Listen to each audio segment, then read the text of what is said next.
अध्याय 6 बेहतरी का संकल्प लो।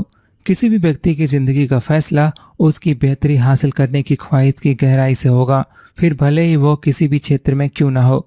Wins Lombardi. महान उपलब्धियों को हासिल करने की शुरुआत के लिए आप सबसे पहले अपने आप को दिमाग के हर किस्म के बंधन से आजाद कर दें। पहले की तुलना में किसी भी चीज को हासिल करने के बारे में सोचने, देखने और महसूस करने की शुरुआत बड़े बड़े सपने देखने और बड़े लक्ष्य तय करने से ही होती है।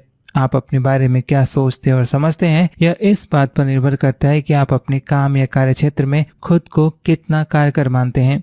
अगर आप अपनी पहचान को बनाने वाली उन प्रमुख बातों को लेकर सहज और काबिलियत से लबरेज नहीं है, तो आप खुश और आत्मविश्वास से भरपूर महसूस नहीं कर सकते। अपने बारे में अपनी सोच को बेहतर बनाने के सबसे सशक्त तरीकों में से एक है बेहतरी का संकल्प लेना। यह फैसला आपको अभी इसी वक्त लेना होगा कि आप सर्वश्रेष्ठ बनने का प्रयास करेंगे, अपने क्षेत्र के 10% शीर्ष लोगों में स्थान बनाएंगे, फिर भले ही इसके लिए चाहे जितना ही वक्त क्यों न लगे। केवल इतना सोच लेने से ही आपकी सोच और आपके व्यक्तित्व में बहुत बड़ा परिवर्तन आ जाता है। आप बेहतर बनने की काबिलियत रखते हैं, यह आपको खुश रखती है और आपकी निजी अवधारणा को भी बेहतर बनाती है। सर्वश्रेष्ठ बनने का संकल्प लेने के साथ ही आप अपने आप को ज्यादा पसंद करने, सम्मान देने लगते हैं। बाजार में बेहतर प्रदर्शन की कीमत ज्यादा होती है। यह औसत प्रदर्शन पर औसत भुगतान करता है और औसत से कमतर प्रदर्शन पर कमतर भुगतान करता है। बेरोजगारी और दिवालियेपन की स्थिति का भी सामना करना पड़ता है।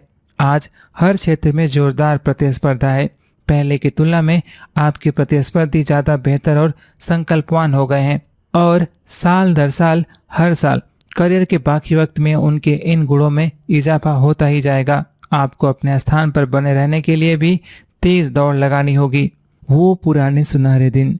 एक वक्त ऐसा था जब श्रेष्ठता ही आपको एक अच्छा मुकाम दिला देती थी। आज हालांकि श्रेष्ठता को सामान्य सी बात मान लिया जाता है, आज आपको बाजार में खड़ा होने के लिए ही श्रेष्ठ होने की जरूरत है। उसके बाद अगर आप प्रतिस्पर्धा का सामना करना चाहते हैं तो आपको निरंतर सुधार दिखाना होगा, बेहतर और बेहतर, हफ्ते दर हफ्ते और माह दर माह। हर क्षेत्र के कारोबार या उद्योग में 80% मुनाफा तो शीर्ष 20% कंपनियों के ही खाते में जाता है।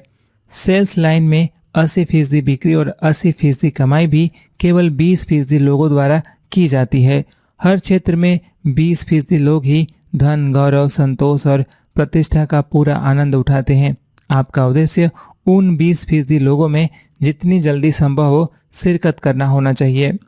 प्रदर्शन को नियंत्रित करने वाला।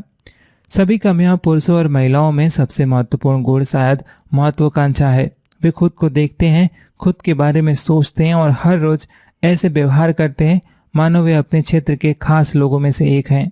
वे अपने लिए ऊंचे लक्ष्य कायम करते हैं और फिर उससे भी बेहतर लक्ष्य को हासिल करने का प्रयास करते हैं।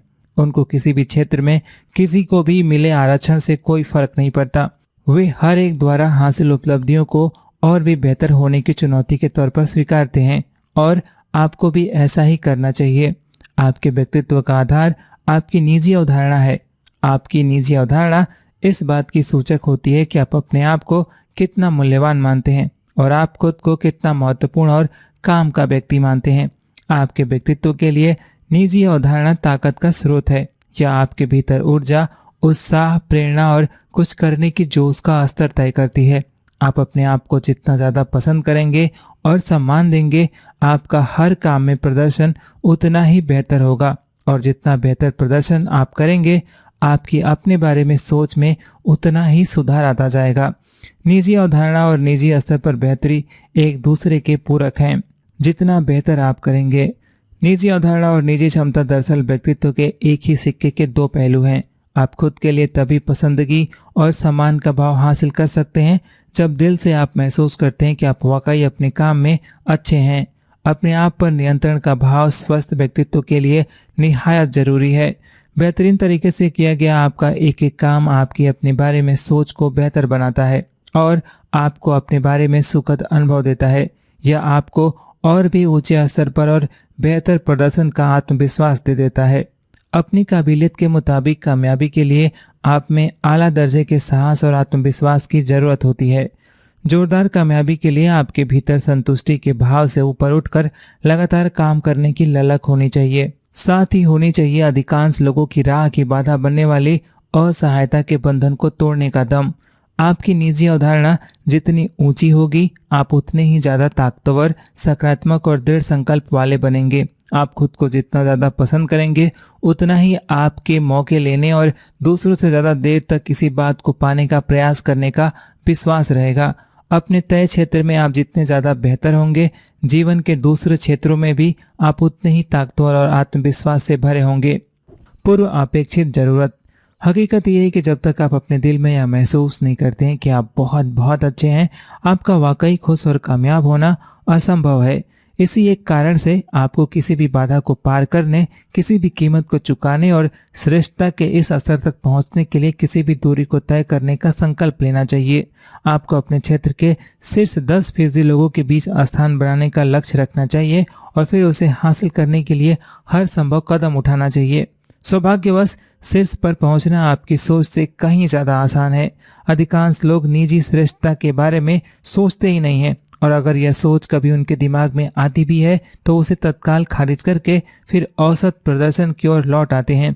आपके इर्द गिर्द मौजूद अधिकांश लोग अपने काम को करके ही संतोष कर लेते हैं, फिर वह अच्छा हो या खराब, और फिर दोस्तों के साथ कहीं बाहर जाते हैं या फिर घर लौटते ही टेलीविजन देखने बैठ जाते हैं। दूसरी ओर जब आप अपने आप को बेहतर बनाने के लिए अतिरिक्त प्रयास करना आरंभ करते हैं तो आप किसी फर्राटा धावक की तरह अपने तमाम साथियों से कहीं आगे निकल जाते हैं।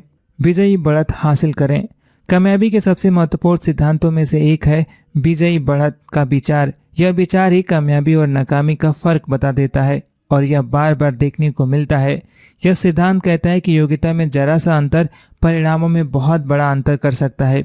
ऐसा लगता है कि हर क्षेत्र में शीर्ष लोग महत्वपूर्ण चीजों को औसत व्यक्ति से बेहतर तरीके से करते हैं। अपने मुख्य काम के क्षेत्र में लगातार बेहतर प्रदर्शन आखिरकार हासिल होने वाले परिणामों में बहुत बड़ा परिवर्तन कर देता है।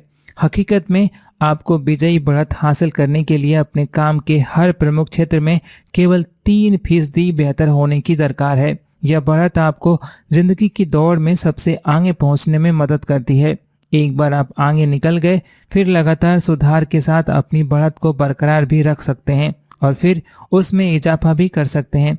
आप सीखकर और अभ्यास से बेहतर और बेहतर हो सकते हैं। इस रणनीति के साथ आप जल्द ही खुद को शीर्ष 10% या अपने क्षेत्र में शीर्ष 5% लोगों में भी पा सकते हैं।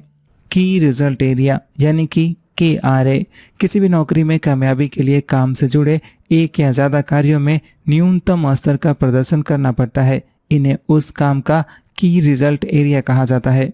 KRA आपके काम के वे क्षेत्र होते हैं जिन्हें कामयाबी के लिए आपको निश्चित ही सकारात्मक तरह से अच्छे से करना है, फिर वे चाहे जो भी हों।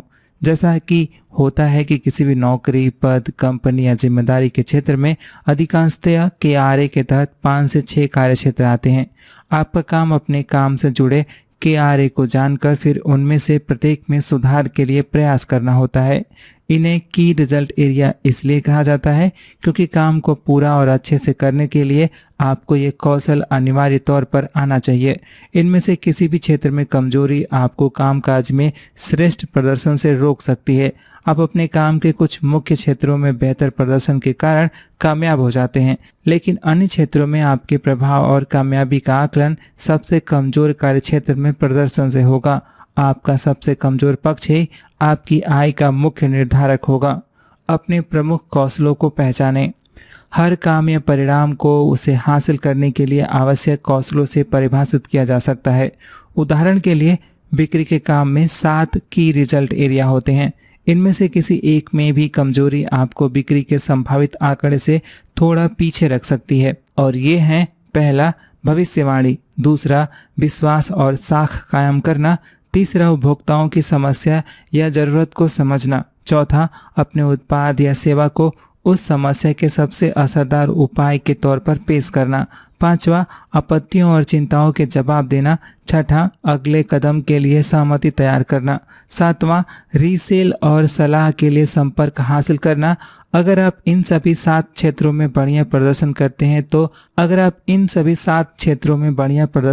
हैं तो आपका उस क्षेत्र में शीर्ष पर पहुंचना तय है। अगर आप किसी भी एक क्षेत्र में कमजोर हैं तो उस क्षेत्र में आपका प्रदर्शन ही आपकी आय का निर्धारण करता है। प्रबंधन में भी 7 की रिजल्ट एरिया होते हैं और ये हैं: पहला योजना, दूसरा व्यवस्थित सुनियोजन, तीसरा है सही लोगों का चयन, चौथा है काम का वितरण, पांचवा है काम पर नजर रखना, छठवां है काम का मूल्यांकन और सातवां है ऊपर और नीचे दोनों ही स्तर पर लोगों के साथ जीवंत संपर्क। अगर आप इन तमाम कौशलों में से एक में भी कमजोर हैं तो यही कमजोरी आपको एक कामयाब मैनेजर बनने से रोक देगी। जीवन के हर क्षेत्र में कामयाबी दिलाने वाले कुछ महत्वपूर्ण कारक होते हैं। उदाहरण के लिए आपके स्वास्थ्य का निर्धारण 4 बातें करती हैं। पहला है सही आहार, दूसरा सही वजन, तीसरा है सही कसरत और चौथा है सही आराम। आपकी स्वास्थ्य संबंधी तकरीबन हर समस्या या कमी की जड़ इन्हीं 4 में से एक होती है। निजी स्तर पर बेहतरी के लिए जरूरी है कि पहले आप अपने काम के क्षेत्र के की रिजल्ट एरिया को खोज निकालें, उनको स्पष्ट तौर पर परिभाषित करें और उनको लिख लें। उस काम की एक सूची तैयार कर लें जो आपको अपने क्षेत्र में कामयाबी के लिए करना है। इन की रिजल्ट एरियाज में अपने वर्तमान प्रदर्शन का मूल्यांकन करें। आप कहां पर हैं, मजबूत हैं, आप कहां पर कमजोर हैं। मूल्यांकन में पूरी ईमानदारी बरतें।